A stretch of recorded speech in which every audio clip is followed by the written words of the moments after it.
This is it. This is the day na ma-admit na ako sa hospital to give birth.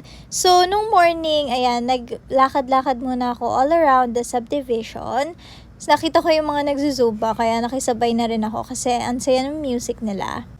For some reason, marami akong videos nung araw na to, kaya ayan, pwede akong gumawa ng vlog. Andito na ako sa stage na medyo hirap akong maglakad ng close yung feet ko. So, medyo nakabuka ako maglakad dito kasi mababa na si baby nito eh. Nag-zumba ka rin? Nag-zumba ka rin? Hindi. Eh, ba't may pagkain ka?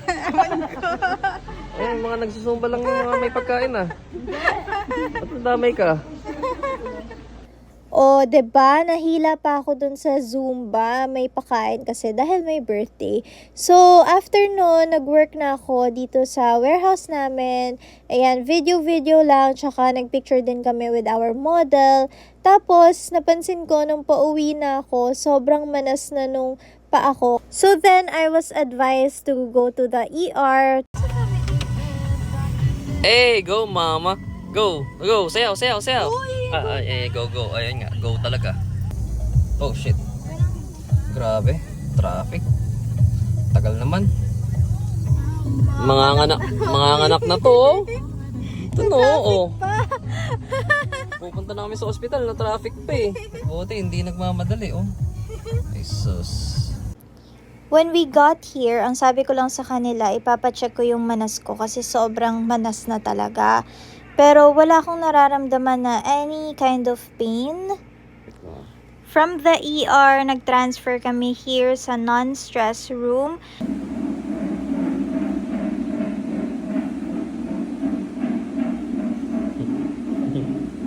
Then, we went back to the ER after nung non-stress test.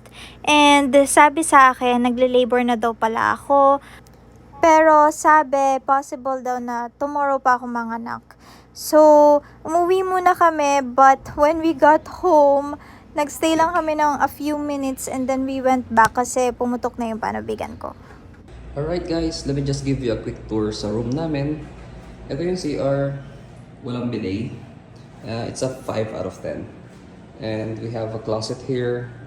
We have an oxygen tank, I think. Single bed. No TV, no ref. Aircon is a-okay. This bed, you can join them together if you want to sleep together. And I think that's all. I would rate this room a 10 out of 10. Okay guys, so samahan nyo ako mag-review ng pagkain nila. What's in the paper bag. Okay, so meron tayong standard traditional baso with the high quality spoon and fork, tapos brown sugar, wala namang kape, tapos ito. Alright, so mag-unbox tayo. Hopefully isa siyang T-bone steak or parang mga fish fillet with gravy, mga mushroom sauce, mga ganon. Okay, giniling yun. Ayun, so yun ang pagkain ko for today. Habang nagvi-video si Mig sa kwarto, eto naman kami, nagpapakahirap kami ni Maddie. Syempre nahirapan din siya sa kanyang paglabas, iyak-iyak siya.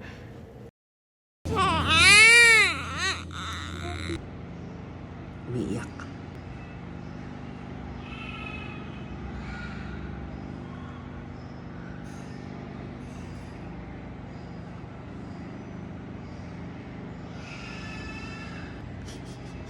Umiiyak. Iyakin. Mali. Pinkish ka.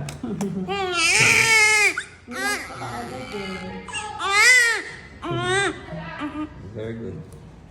Okay, kain muna tayo. I-rate ko to 6 out of 10. Pero ito, KFC 10 out of 10. Ayun, dahil buong araw na kami dito, halos wala pa kaming tulog. So, si Miguel nakatulog naman siya. And then, nilipat na rin si Maddie dito sa room namin. So, dito si Mommy. And then, ayan ako, medyo pagod pa ako. And then, si Kuya naman, nakatulog na siya kasi galing pa siya sa work. Kaya medyo quiet kami nito. And then, si Ate Princess, of course, pinalitan niya na rin yung diaper ni Maddie. Ay, baka ka. Daddy Mix, naligo ka ba? Nako. Okay lang yan. Okay lang yan. Ano?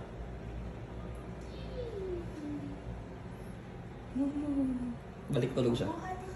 Balik tulog siya eh. Ang ganda mo ah. Maganda talaga siya. Singkit ka. Laki ng inong mo ah. Ayan, maganda na. Hmm. Relax na siya. Ano mo sa si Mix? Laki siya. Ganyan, Mati. Daddy's here. Balik na kita. Oh, Nangalay na ako. kaya mo ibalik. Kaya mo ibalik. Oo, ayun. Balik na naman ngayon. Balik na kita ha. Balik na. Try mo. Hello, nagpapa-breastfeed. Breastfeed.